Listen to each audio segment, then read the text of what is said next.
Hey, what is up, mortals? It's Kiki Cakes here, and before we get into today's video, there's something I'd like to say. I'd like to let you all know that we have a merch store. Some of the items in it are only available for a limited amount of time, so if you're interested, go to the description and check it out. Each purchase helps us make more content. Secondly, if you didn't know, only 25% of you guys is subscribed to us, so please hit that subscribe button and click the bell icon. Now with that out of the way, let's get into the video.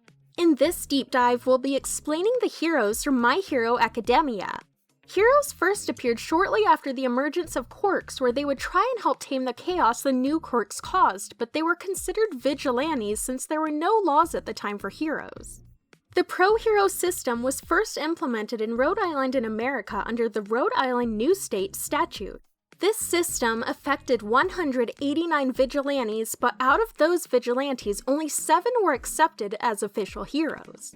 After this law was created, many places eventually made their own hero laws until each country came up with their own set that were very similar to each other, with a couple of exceptions like all things. Eventually, these laws formed into the one seen in the main series, and heroes became paid by the government based on their performance along with the fame and glory that came with the job.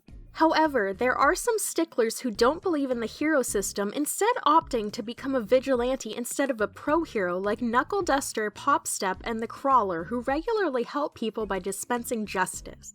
Furthermore, vigilantes are rare to see when the series takes place, but those we have seen are mostly left alone by the pro-heroes since they help and aren't going out of line. Side note, when Izuku, Tenya, and Shoto fought the hero killer, they technically acted as vigilantes. One thing that became commonplace in this new environment was hero agencies, which are a team setting where a strong pro-hero would be in charge of weaker heroes who would become their sidekick. Another thing the hero laws force is heroic-based education for future heroes. These hero classes take the form of rescue training, combat training, media training, all taught by fellow veteran heroes. People go through all of this education so they can get their pro-hero license, which officially recognizes them as a pro-hero.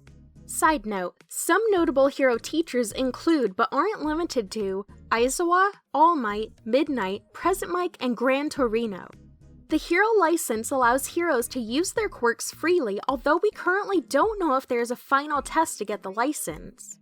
However, there is a precursor to the hero license in the form of the Provisional Hero License, where hero students get judged in a course of challenges which determines whether they are ready for real minor hero work in the Provisional Hero License exam, although with the Provisional License they can only help in emergency situations. Moreover, the Provisional License allows the student to participate in rescue operations and villain combat, usually under the guidance of an official pro-hero. While hero students are still learning, they also have the opportunity to work under a licensed pro-hero where the students usually gain special in the field training that they can gain only while interning. Before we get back into the dive, I would like to say that in case you guys didn't know, we're only one of the many We the Celestial channels. If you have the sugar tooth for great storytelling, please give our What If channels a visit as well. No matter if it's My Hero Academia What Ifs or Naruto What Ifs, we've got you covered. Did we get your attention? Great! Make sure you click the icon in the top right corner or check the description below for the links to the other channels. Now, with that out of the way, let's get back into the dive. Although there are 2 types of internships, the first is a hero agency internship where a student shadows a pro-hero, listening to their advice and watching them in action for a whole week, but the students can't participate in hero work since they're usually unlicensed. The second type is the Hero Work Studies, which happens after a student gets their provisional license and the student is allowed to help in relief efforts in emergency situations.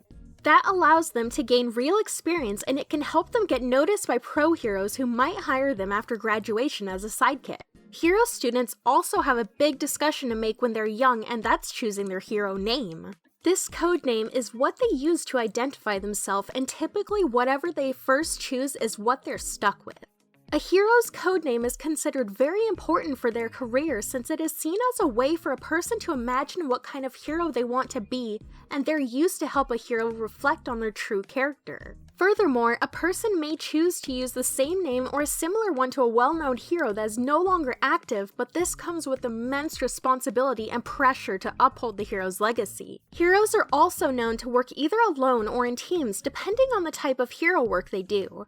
An example is the Wild Wild Pussycats, which is a team specialized for mountain rescue who eventually created a hero agency together.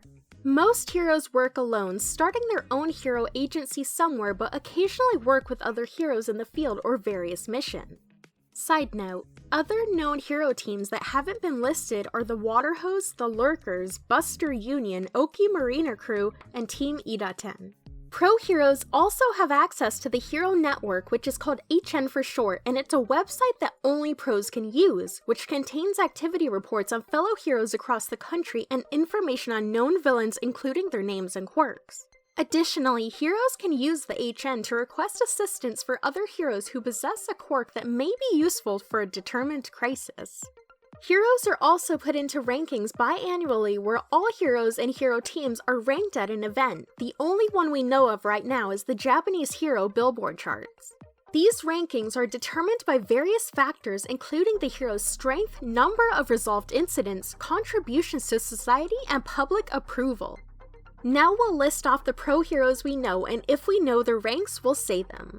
The number 1 hero Endeavor, number 2 hero Hawks, number 3 hero Best Genus, number 4 hero Edgeshot, number 5 hero Mirko, number 7 hero Kamui Woods, number 8 hero Wash, number 9 hero Yoroi Musha, number 10 hero Ryukyu, number 12 hero Gang Orca, number 13 hero Shishido, number 23 hero Mount Lady, number 58 hero Fat Gum, number 222 hero Manual. From this point on, we don't know the rankings for the heroes Airjet, Ano Kufer, Backdraft, Captain Celebrity, Cow Lady, Centipeter, Crimson Riot, Death Arms, Electoplant, Fourth Kind, Godzilla, Gran Torino, Gunhead, His Purple Highness, Kisagiriman, Majestic, Mr. Blaster, Mr. Brave, Mr. Plastic, Native,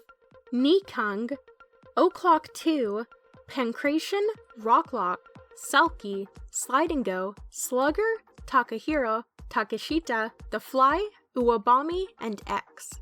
We'll now list the former pro heroes we know of and what fate they had. The first is All Might, who retired, Ingenium, who is inactive, Ragdoll, who is inactive, Sir Night-Eye, who is deceased, Nana Shimura, who is deceased, Snatch, who is deceased, Lariat, who is deceased, Waterhorse, who is deceased, O'Clock, who is inactive, Xless, who is deceased, Crust, who is deceased, and Compass Kid, who is deceased.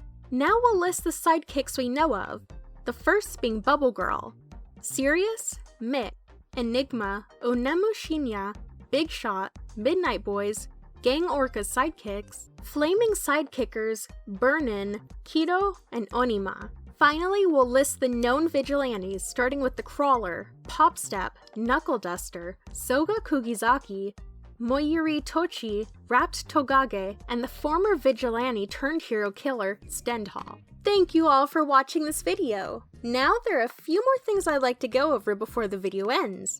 Firstly, I'd like to let you all know that we have a merch store. Some of the items in it are only available for a limited amount of time. So if you're interested, go into the description and check it out. Each purchase helps us make more content. Secondly, I'd like to thank our $5 and up Patreon supporters for helping to fund these videos. Lastly, on behalf of We the Celestials, I'd like to thank the writer for this video, as well as the audio and video editors.